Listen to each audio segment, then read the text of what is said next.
नमस्कार, मैं डॉक्टर अनुभूति शर्मा, श्री रामकृष्ण हॉस्पिटल जयपुर से नेत्र रोग विशेषज्ञ। आज हम मायोपिया अवेयरनेस वीक सेलिब्रेट कर रहे हैं। ये हफ्ता है 19 मई से 25 मई तक 2025 में। ये बेसिकली हम सबको मायोपिया जैसी बीमारी के बारे में जागरूक कराता है। मायोपिया क्या है? मायोपिया एक आम आंखों की समस्या है जिसमें हमारे चश्मे में नंबर आ जाता है। हमें दूर की चीज़ें धुंधली नज़र आने लग जाती हैं और पास की चीज़ें स्पष्ट होने लग जाती हैं।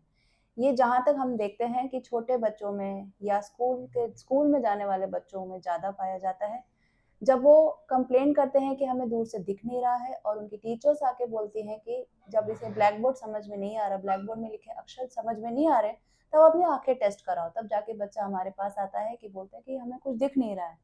तो वो चेक कराने आते हैं, तब पता चलता है कि अच्छा इसके तो चश्मे का नंबर निकल गया। तो ये पकड़ में क्यों नहीं आती है? इसमें कई कारण होते हैं। जो मायोपिया होता है, इसके बेसिकली जेनेटिक रीज़न हो सकता है कि भाई पेरेंट्स में है, माँ-बाप में है या फैमिली हिस्ट्री हो रखी है, तो बच्चे में भी होना बहुत ही साधारण सी बात है। और दूसरा मोस्ट इम्पोर्टेंट कारण है एनवायरमेंटल कॉज़। एनवायरमेंटल कारण मतलब पर्यावरण में हम क्या देख रहे हैं आजकल? आजकल हम ये देख रहे हैं कि स्क्रीन्स स्क्रीन्स हमारी जो है, चाहे वो टैबलेट की हो, मोबाइल्स की हो, लैपटॉप की हो, कंप्यूटर्स की हो, टीवी की हो या किसी भी प्रकार की स्क्रीन्स जब हमारे बच्चों की आँखों के सामने आती हैं, तो उसके ऊपर कितना हानिकारक प्रभाव पड़ता है। बच्चों को तो पता नहीं चलता कितने लंबे समय तक वो देखते रहते हैं और क्या देखते रहते हैं, क्या उनके लिए आवश्यक है या अनावश्यक है। तो ये जो मेन एनवायरमेंटल फैक्टर आ रखा है, इसने सबसे ज़्यादा इस टाइम पे मायोपिया को बढ़ाया है बच्चों में।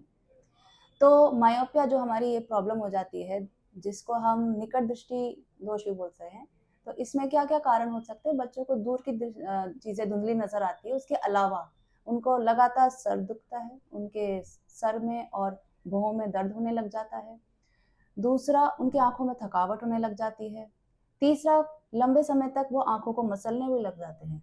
तब कभी-कभी उनकी आँखें लाल हो जाती हैं, खुजलाते हैं, मसलते हैं, कुछ देखने के लिए अपनी आँखों को ऐसे स्क्वीज़ भी करते हैं। तो हम कभी-कभी नोटिस करते हैं कि ऐसे ही कर रहा होगा, सोया नहीं होगा, तो हम कभी-कभी नज़रअंदाज करते हैं। लेकिन मेन प्रॉब्लम हमें क्या पता चलती है जब हम आई हॉस्पिटल में या आई स्पेशलिस्ट को दिखाते हैं, जब उनका चश्मे का जब नंबर निकलता है, तब हमें पता लगता है कि इसके आँखों में प्रॉब्लम है, जो कि है मायोपिया। अब हम आते हैं कि हम इसको कैसे बचाव करें। अब हमने ये तो समझ लिया कि प्रॉब्लम आ गई है, लेकिन अब बचाव कैसे करें? तो बचाव करने के लिए हमारे लिए इम्पोर्टेंट ये है कि बच्चों को ज़्यादा से ज़्यादा आउटडोर एक्टिविटीज़ कराएँ, बाहर ले जाएँ, चाहे कोई भी फिज़िकल एक्टिविटी कराएँ, जिसमें वो जितना डिस्टेंस में व्यू कर सकते हैं, उतना ही उनकी आइज़ के लिए बेस्ट है। जितना ज़्यादा वो दूर देखेंगे, जितना इनफ़ाइनाइट डिस्टेंस तक हमारी आँखों की रोशनी पहुँच सकती है, वहाँ तक देखेंगे, तो हम जो आजकल स्क्रीन्स के लिए जितना हम हैबिचुअल हो चुके हैं, हम ज़्यादातर स्क्रीन्स के समय ऊपर बैठते हैं, उसको अवॉइड करके आउटडोर एक्टिविटीज़ बढ़ा के बच्चों की ये वाली जो हैबिट बन गई है, उसको हम तोड़ सकते हैं। सेकेंडली, जब हम बड़े बच्चों में आ जाते हैं जिसमें उनको ऑब्वियसली नेसेसरी हो जाता है कि हमें स्क्रीन पे बैठना पड़ेगा, हमारी क्लासेस होती हैं, हमारी कोचिंग्स होती है, तो उनके लिए भी देयर इज़ एक रूल आता है 20-20-20 रूल। तो उस 20 रूल को एटलीस्ट आप फॉलो करें, जिसमें क्या बोलते हैं कि हम हर 20 मिनट्स या 30 मिनट्स के बाद हम 20 सेकंड्स का ही ब्रेक ले लें, जिसमें हम 20 फीट दूर देखें।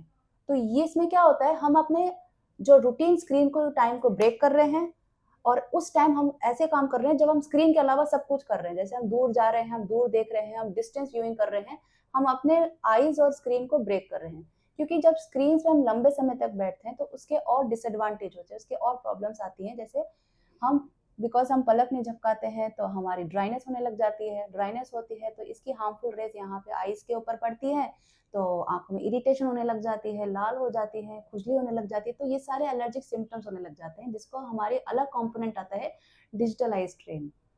तो बच्चा इसमें नहीं जाए या बड़े लोग इसमें नहीं जाएँ, तो हमें ये 20-20-20 रूल अगर हम फॉलो करेंगे करेक्टली, तो कुछ हद तक, कुछ लिमिट हमें ये जो स्क्रीन्स का जो हार्मफुल इफ़ेक्ट है, वो आइज़ में नहीं दिखेगा।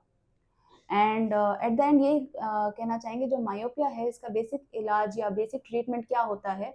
अपने पहले डाइटरी कंपोनेंट को भी हम थोड़ा इफ़ेक्टिव मानते हैं कि कुछ लोग जैसे अनीमिक होते हैं, कुछ बच्चों को पोषण नहीं मिलता है, उसके कारण भी आँखें थोड़ी कमज़ोर होती हैं। तो कोशिश करें अपनी diet with full healthy with fresh fruits and vegetables लेना, विद फुल विटामिन्स का कंपोनेंट्स लेना। तो अगर हम वो प्रॉपर डाइट लें, मेंटेन करें और उसके अलावा अगर हमें स्पेक्टिकल्स एडवाइस किया गया है तो चश्मा लगाएँ। ये नहीं कि हम चश्मा लगाना नहीं चाहते हैं। अगर किसी को कॉस्मेटिकली कोई दिक्कत है, तो प्रॉपर एज से ऊपर सपोज़ 17-18 ईयर्स के ऊपर आप कॉन्टैक्ट लेंसेज़ पहन सकते हैं विद प्रॉपर मेंटेनेंस। उसके भी अलग प्रोज़ एंड कॉन्स हैं, लेकिन आप मेंटेन कर सकते हैं तो कॉन्टैक्ट लेंसेज़ भी पहन सकते हैं। और आजकल जैसे अब अबव 21 ईयर्स बहुत ही अभी टेक्नोलॉजिकली एडवांस्ड सर्जरीज़ होती हैं, जो कि लेसिक सर्जरीज़ होती है, जिसमें हम मिनिमल से मिनिमल नंबर्स भी हम उनको करेक्ट कर सकते हैं so that they are spectacle free. So ideally ये जो मायोपिया अवेयरनेस वीक प्रोग्राम हम सेलिब्रेट कर रहे हैं या बता रहे हैं लोगों को, इसके लिए हम जागरूक करना चाहते हैं उन बच्चों को जिनको नहीं पता होता है कि वो अपनी आँखों से खेल रहे हैं। तो towards the end of this session मैं ये बोलना चाहूँगी कि prevention is better than cure. तो कोशिश करें जहाँ तक हो सकता है अपने बच्चों को इन हानिकारक स्क्रीन से बचाव करके रखें, इनका डाइट पे ध्यान दें, इनकी आइज़ को लेके ज़्यादा लापरवाही नहीं बरतें। अगर थोड़ी-सी भी समस्या होती है तो तुरंत दिखाएँ और दिखा के जो उत्तम इलाज होता है वो उसको आप अवश्य लें। और अगर कोई भी दिक्कत हो आप हमसे कभी भी संपर्क कर सकते हैं। आप